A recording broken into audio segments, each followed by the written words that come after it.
ಸ್ನೇಹಿತರೆ, ಇಡೀ ದೇಶ ನಮ್ಮ ಯುವಕರ ಮೇಲೆ ನಿಂತಿದೆ. ಪ್ರತಿಯೊಬ್ಬರು ಕೂಡ ತನ್ನ ಮಕ್ಕಳು ಒಳ್ಳೆ ಬದುಕನ್ನ ಕಟ್ಕೊಳ್ಬೇಕು ಅಂತ ಹೇಳಿ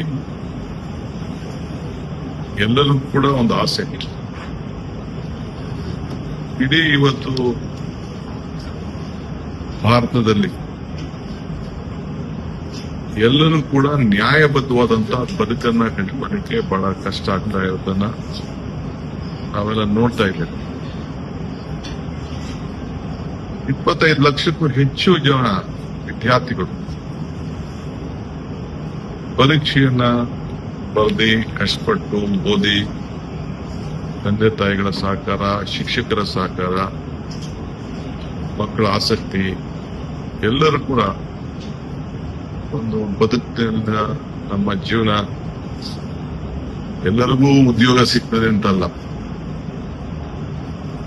ಉದ್ಯೋಗವನ್ನ ಸೃಷ್ಟಿ ಮಾಡುವಂತ ಶಕ್ತಿ ಆ ಹೊಸ ಯುವಕರಲ್ಲಿ ನಾವೆಲ್ಲ ನೋಡ್ತಾ ಇದ್ದೇವೆ. ಸೊ ಇದು ದೇಶದ ಒಂದು ಆಸ್ತಿ. ಇವತ್ತು ಒಂದು ದೊಡ್ಡ ಮಾರಕವಾದಂತಹ ಸನ್ನಿವೇಶ, ಪೇಪರ್ ಲೀಕ್ ಮಾಡಿ ಈಚೆ ಬಂದು ಒಂದು ಪ್ರತಿಭಟನೆಗಳು ನಡೀತಾ ಇದೆ. ಯಾರಿಗೆ ಮನಸ್ಸಿಗೆ ನೋವಿರ್ತದೆ ಅವರು ಪ್ರತಿಭಟನೆ ಮಾಡ್ತಾರೆ. ಆದ್ರೆ ಪ್ರತಿಭಟನೆ ಕಾರಣ ನಾವು ಯಾವ ದೃಷ್ಟಿಯಲ್ಲಿ ನೋಡ್ತಾ ಇದ್ದೀವಿ, ಇದು ಬಹಳ ಮುಖ್ಯವಾದಂತ ವಿಚಾರ. ಕಾಂಗ್ರೆಸ್ ಪಕ್ಷ ಮತ್ತು ವಿರೋಧ ಪಕ್ಷಗಳು ಆ ವಿದ್ಯಾರ್ಥಿಗಳ ಪ್ರತಿಭಟನೆಗೆ, ಅವರ ವಿದ್ಯಾರ್ಥಿಗಳ ಭಾವನೆಗೆ ನಾವು ಅವರ ಜೊತೆ ಕೂರಿಸಿಕೊಂಡಿದ್ದೇವೆ, ಧ್ವನಿ ಎತ್ತಿದ್ದೇವೆ. ನೀಟ್ ಪರೀಕ್ಷೆ ಮುಂದೂಡಬೇಕು ಅಂತ ಹೇಳಿದ್ದೇವೆ, ತಪ್ಪಿಸಿದವರಿಗೆ ಶಿಕ್ಷೆ ಆಗಬೇಕು ಅಂತ ಹೇಳ್ತೇವೆ, ಮಂತ್ರಿಗಳು ರಾಜೀನಾಮೆ ಕೊಡಬೇಕು ಅಂತ ಕೇಳಿದ್ದೇವೆ. ಕೊನೆಗೆ ಸಂಸತ್ನಲ್ಲಿ ಚರ್ಚೆ ಮಾಡೋಣ ಅಂತ ನಾವು ಹೇಳ್ತೇವೆ. ಅದು ಯಾವುದಕ್ಕೂ ಕೂಡ ಅವರು ಅವಕಾಶ ಕೊಟ್ಟಿಲ್ಲ. ಯಾರು ಇಡೀ ದೇಶದ ಯುವಕರು, ವಿದ್ಯಾರ್ಥಿಗಳು ಬಂದು ಪ್ರತಿಭಟನೆಯನ್ನ ಮಾಡಿದ್ದಾರೆ. ಯಾರು ಅವ್ರ ಗಾಡಿ ಮಾಡ್ಕೊಳ್ಳಿಲ್ಲ, ಯಾರು ಅವ್ರಿಗೆ ಸಂಘಟನೆಗೆ ಒಂದು ಕರೆ ಮೇಲೆ ಅವರೆಲ್ಲ ಬಂದಿದ್ದಾರೆ.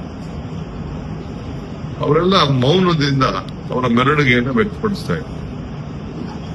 ನಮ್ಮ ಮನೆ ಮಕ್ಕಳು, ನಿಮ್ಮ ಪೊಲೀಸ್ ಮಕ್ಕಳು, ನಿಮ್ಮ ರಾಜಕಾರಣಿಗಳ ಮಕ್ಕಳು, ಈ ದೇಶದ ಒಂದು ಆಸ್ತಿ, ಮುಂದಿನ ಭವಿಷ್ಯ.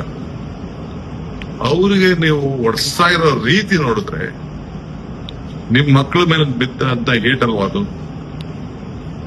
ನೀವು ತಂದೆ ತಾಯಿಂದಿರಾಗಿ ನೀವು ಅದನ್ನ ಒಪ್ಲಿಕ್ಕೆ ಸಾಧ್ಯನಾ? ಏನ್ ತಪ್ಪು ಮಾಡಿದವರು? ಇದು ಒಂದು ದೊಡ್ಡ ಎಲ್ಲರ ಮನಸ್ಸನ್ನು ಕೂಡ ಕಾಡ್ತಾ ಇದೆ. ಭಾರತೀಯ ರಾಷ್ಟ್ರೀಯ ಕಾಂಗ್ರೆಸ್ ಪಕ್ಷ, ಮಲ್ಲಿಕಾರ್ಜುನ್ ಖರ್ಗೆ ಅವರು ಮತ್ತು ರಾಹುಲ್ ಗಾಂಧಿ ಅವರ ನೇತೃತ್ವದಲ್ಲಿ ಧ್ವನಿ ಎತ್ತಿದೆ. ನಮ್ಮ ಡ್ಯೂಟಿ. ಈ ದೇಶದಲ್ಲಿ ಕಾಂಗ್ರೆಸ್ ಪಕ್ಷದ ಇತಿಹಾಸನೇ ಈ ದೇಶದ ಇತಿಹಾಸ. ಯಾವಾಗಲೂ ಕೂಡ ಇಂತಹ ಆಂದೋಲನಗಳಲ್ಲಿ ಇವತ್ತು ನಾವು ಜನರ ಧ್ವನಿಯಾಗಿ ಇವತ್ತು ನಾವು ನಿಂತ್ಕೊಂಡು ಕೆಲಸ ಮಾಡ್ತೇವೆ. ಇವತ್ತು ನಾನು ಪ್ರಮಾಣ ವಚನ ನಾಳೆ ಕೊಡಬೇಕು ಅನ್ನೋದನ್ನ ತೀರ್ಮಾನ ಮಾಡ್ಕೊಂಡು ಬರ್ತಾವೆ. ನಾನು, ಸಿದ್ದರಾಮಯ್ಯನವರು, ಹರಿಪ್ರಸಾದ್ ಎಲ್ಲ ಬಂದು ನಮ್ಗೆ 12 ಗಂಟೆಗೆ ಮೀಟಿಂಗ್ ಫಿಕ್ಸ್ ಆಗಿದೆ.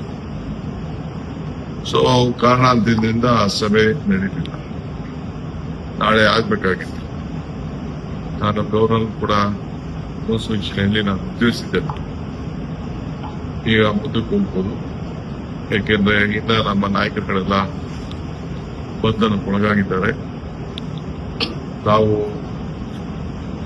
ಪ್ರಧಾನಮಂತ್ರಿಗಳ ಮನೆ ಮುಂದೆ ಇಷ್ಟೊತ್ತು ಪ್ರತಿಭಟನೆ ನಡೀತಾ ಇತ್ತು.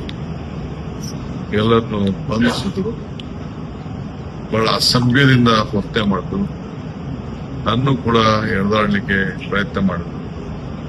ಆಗ ರಾಹುಲ್ ಗಾಂಧಿ ಅವರು, ನಮ್ಮ ಮುಖ್ಯಮಂತ್ರಿಗಳು ಬಾರದು ಅನ್ನೋದನ್ನ ವಾರ್ನಿಂಗ್ ಕೊಟ್ಟರು. ಆಗ ಅವ್ರನ್ನ ಮುಖ ನೋಡ್ಕೊಂಡು ನನ್ನ ಸುತ್ತ ಬೆಂಗಾವಲಾಗಿ ನಿಂತ್ಕೊಂಡು ಆಮೇಲೆ ಸೈಡ್ಗೆ ಹೋದೆ ನಾನು. ಸೈಡಲ್ಲಿ ಚೇರ್ ಹಾಕಿ ಅವ್ರಿಗೆ ಪೊಲೀಸ್ ಅವರಿಗೆ ಕರ್ಕೊಂಡು ಹೋಗ್ತಾರೆ. ಸೊ ದೊಡ್ಡ ಪ್ರತಿಭಟನೆ 1-3 ಗಂಟೆ ನಡೀತು.